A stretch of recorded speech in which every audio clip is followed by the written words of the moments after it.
Chapter 3, Karma Yoga. Arjuna said, O Janardhan, O Keshava, why do you urge me to engage in this ghastly warfare, if you think that intelligence is better than fruitive work? My intelligence is bewildered by your equivocal instructions. Therefore, please tell me decisively what is most beneficial for me. The Blessed Lord said, O sinless Arjuna, I have already explained that there are two classes of men who realize the self.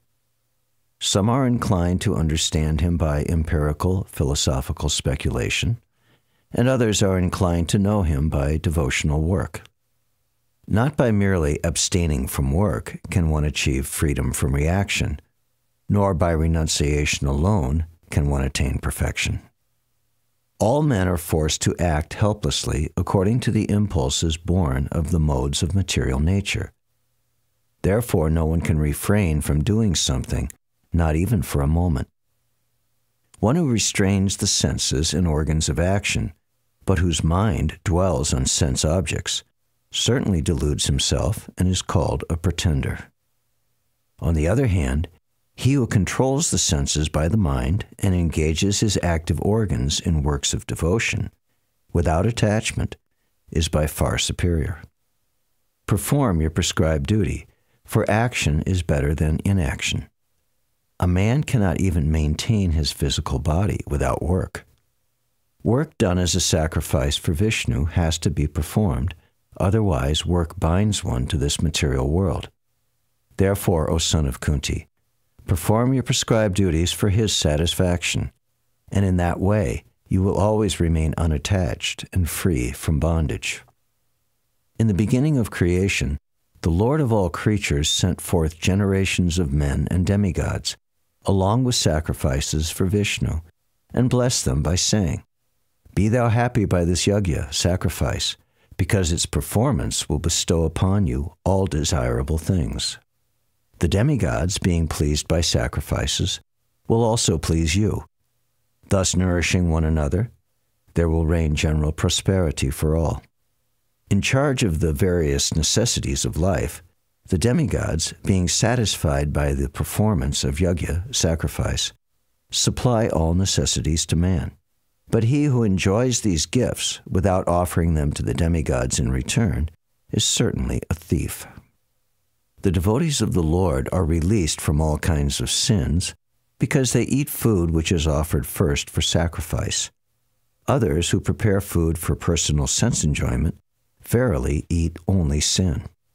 All living bodies subsist on food grains, which are produced from rain.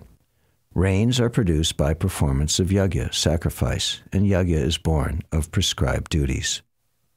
Regulated activities are prescribed in the Vedas, and the Vedas are directly manifested from the Supreme Personality of Godhead. Consequently, the all-pervading transcendence is eternally situated in acts of sacrifice. My dear Arjuna, a man who does not follow this prescribed Vedic system of sacrifice certainly leads a life of sin, for a person delighting only in the senses lives in vain. One who is, however, taking pleasure in the self, who is illumined in the self, who rejoices in and is satisfied with the self only, fully satiated, for him there is no duty.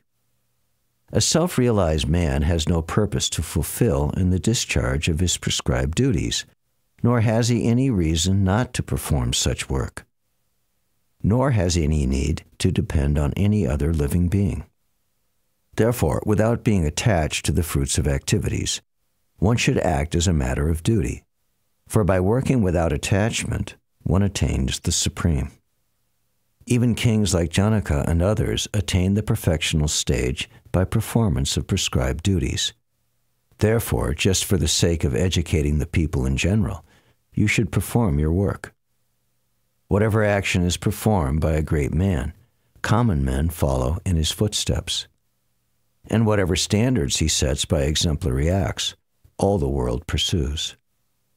O son of Pritha, there is no work prescribed for me within all the three planetary systems, nor am I in want of anything, nor have I need to obtain anything, and yet I am engaged in work. For if I did not engage in work, O Partha, certainly all men would follow my path. If I should cease to work, then all these worlds would be put to ruination. I would also be the cause of creating unwanted population, and I would thereby destroy the peace of all sentient beings. As the ignorant perform their duties with attachment to results, similarly the learned may also act, but without attachment, for the sake of leading people on the right path. Let not the wise disrupt the minds of the ignorant who are attached to fruitive action. They should not be encouraged to refrain from work, but to engage in work in the spirit of devotion.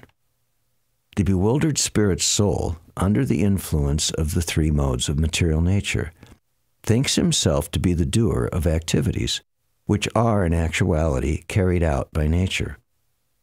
One who is in knowledge of the absolute truth, O mighty armed, does not engage himself in the senses and sense gratification, knowing well the differences between work in devotion and work for fruitive results. Bewildered by the modes of material nature, the ignorant fully engage themselves in material activities and become attached. But the wise should not unsettle them, although these duties are inferior due to the performer's lack of knowledge.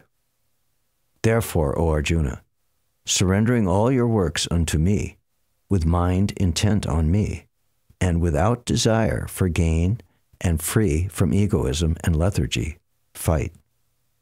One who executes his duties according to my injunctions, and who follows this teaching faithfully, without envy, becomes free from the bondage of fruitive actions. But those who, out of envy, disregard these teachings and do not practice them regularly, are to be considered bereft of all knowledge, befooled, and doomed to ignorance and bondage. Even a man of knowledge acts according to his own nature, for everyone follows his nature. What can repression accomplish?